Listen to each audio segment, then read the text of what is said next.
Hello everyone, this is Ron Harshman speaking to you on Sunday, April 13th, 2014.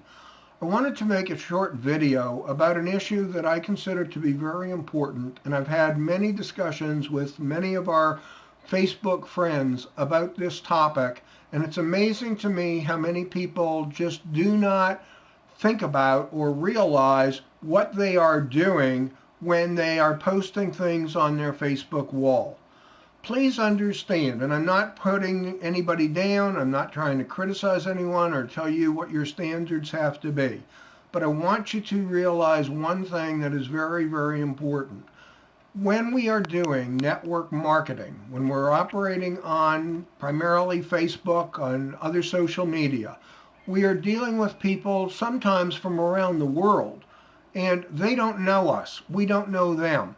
We have one way of impressing those people, and that way of impressing them is what we put up on Facebook, what we put into our ads, how we script our ads, the pictures that we use with our ads, what we have in terms of comments, in terms of different things that we like, don't like, etc.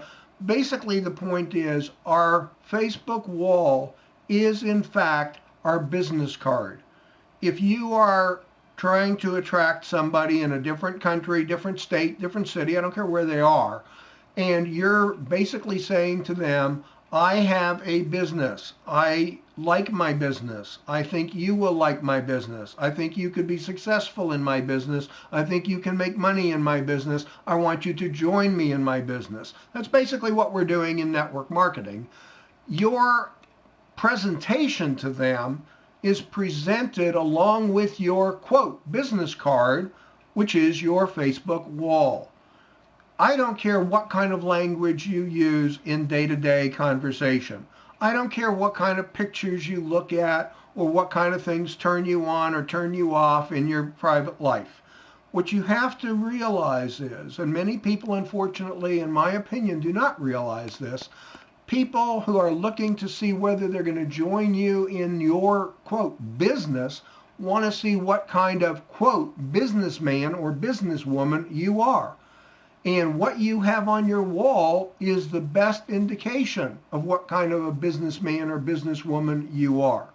So when you have things on your wall that you would not necessarily say if you were in front of your minister or your rabbi or the police chief, or whomever the person might be, you need to question whether or not that being on your wall is going to incentivize people to join you or convince people that they shouldn't join you. Again, I'm not trying to make this into a lecture on morality.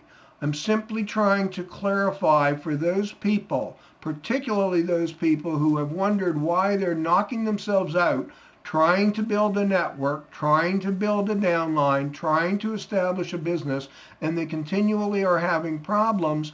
In many instances, I simply go to their wall when people come to me and say, can you give me some advice on what I'm doing wrong? Can you help me with my ads? Can you, go over these ads and tell me if they're good or bad?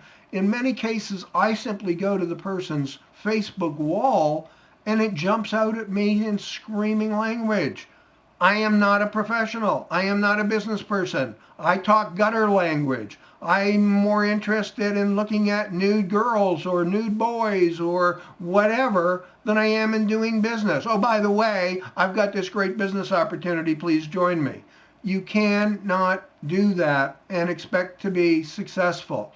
If you want to carry on with your friends, have a different Facebook page. Have a different account. It's not something that many people are not doing anyway. Many people have a personal account and a business account. Your business account should say business. I'm here to do business. I act and talk and look like a business person. Please bear in mind what you're doing and what you're presenting to people is going to have an effect on whether they choose to join you. Hopefully this has been helpful information for you. And in terms of what Pam and I are doing on Facebook, we have gotten into Ingreso Cybernetico. Part of the reason that we've gotten into that company and that we have become 100% committed to that company is exactly what I'm talking about. In my personal professional background as a clinical psychologist, I spent many years sitting on ethics boards, sitting on professional affairs committees. I have had much experience with knowing the difference between, proper behavior, improper behavior. I'm not telling anybody they've got to be a professional. What I'm saying is that with Ingreso Cybernetico, one of the things that drew us mostly to it and allowed us to put full commitment into it is the fact that I've spoken with the CEO. I know that the CEO, the owners, the management of this company are committed to building this company on a solid foundation of ethics and professionalism. If you want to have a solid future financially, if you want a secure residual income, you need to go with a company that's going to provide that. You need to present yourself as somebody who is a business person. If you want to look at doing something good for yourself, please join us, become part of our team, and we will see you down the road.